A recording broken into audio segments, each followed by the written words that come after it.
Yes, I always was a collector. Of course, I didn't know it. I collected baseball cards, comic books, Lionel trains, exotic audio equipment, antique clocks, authentic autographs. I have over 40,000 LPs, which doesn't include my collection of 45s. At some point in my life, I came to realize that I was a collector.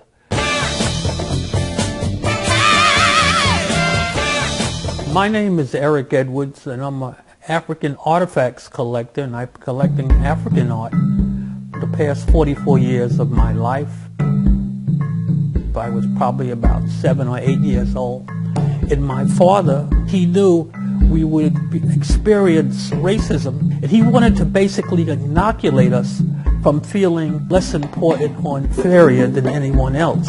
So his way of doing that was to teach us African history, which later in life led me to collecting African art. I have over 1,600 items in my collection. It encompasses the entire 54 countries of Africa. I have pieces that go back as far as 4,000 years to the Nubian Empire. All types of pieces, from sculptures to utilitarian items to weapons. My rough estimate of the collection is approximately $10 million.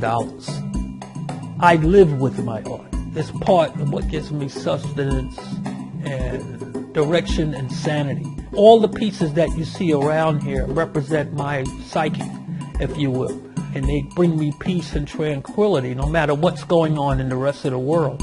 When I step into this environment, I might as well be on Mars, and it gives me a sense of peace and calm that nothing else can.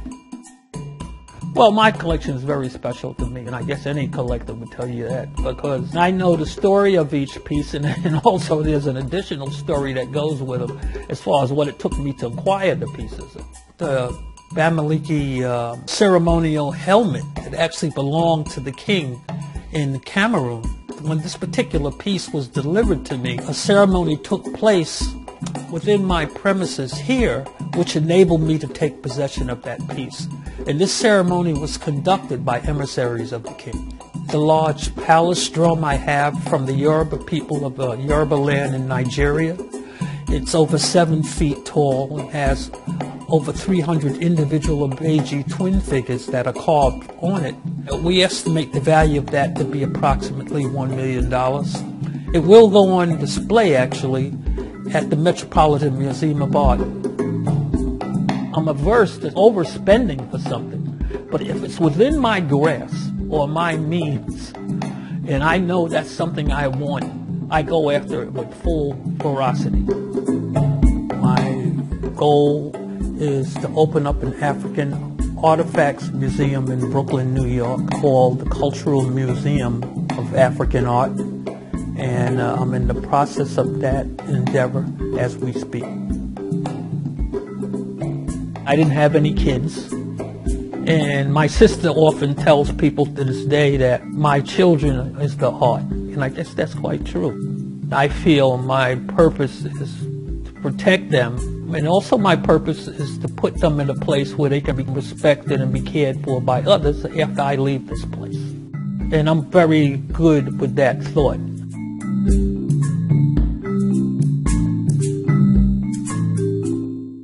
In the name of the African ancestors who began the march of humankind in the womb of Mother Africa, we ask these ancestors to be with us, to strengthen us, and give us a vision for the future.